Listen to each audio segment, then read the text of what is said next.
Topping tonight's sports news for the Eastern Illinois University baseball team, getting on base this year has been relatively easy. It's making it to home plate that's been the hard part. The Panthers are now 5-23 after losing to the University of Illinois Tuesday in Champaign. Eastern kept the game close with some productive work by Joseph Duncan, Dimitri Taylor, and Cale Henneman. Despite some good offensive play by Eastern, the Illini get the win 9-7.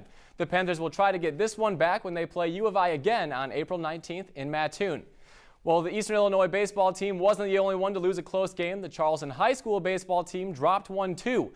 The Trojans actually had an 8-4 lead all the way up until the 6th inning against Neoga, but the Indians scored 5 runs to gain a 9-8 advantage. And that was all they needed as Neoga handed Charleston their first loss of the season.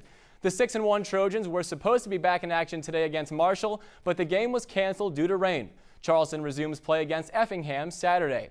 And the Mattoon baseball team will have an off day too. Their game against Robinson is also canceled. The Green Wave are coming off a 1-0 shutout victory against Effingham St. Anthony. That puts Mattoon at 6-3 on the season, and they won't play another game until next Monday when they head to Decatur to play MacArthur. And the first sweep of the MLB season goes to the Cubs. Chicago did have an edge on the rest of the league, though, since this was only a 2-game series, but the bats were alive again. Matt Caesar, right in the first inning, swings at the first pitch and hits this home run to put the Cubs up 1-0. But how about another one, this time from Anthony Rizzo? He gets all of it to put it out to deep center field, and Mike Trout, he can't scale the wall high enough to get that one. It did not stop there. Dexter Fowler wanted in on last night's home run derby too. This was the dagger that put Chicago up 6-1.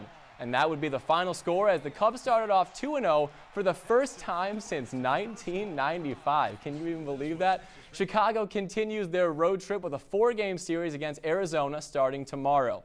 Well, when the Cubs return to Chicago for their home opener Monday, they'll be joined by Wrigley Field's iconic marquee. The Cubs say the structure is scheduled to be installed this week after an off-season restoration project that included structural repairs and cosmetic work.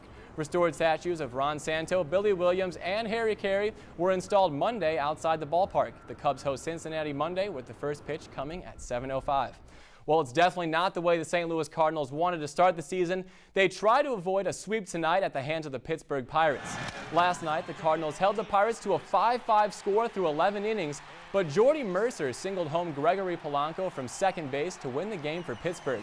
Mike Leake will pitch his first regular season game for St. Louis. The Cards signed Leake to a 5-year, $80 million deal last September.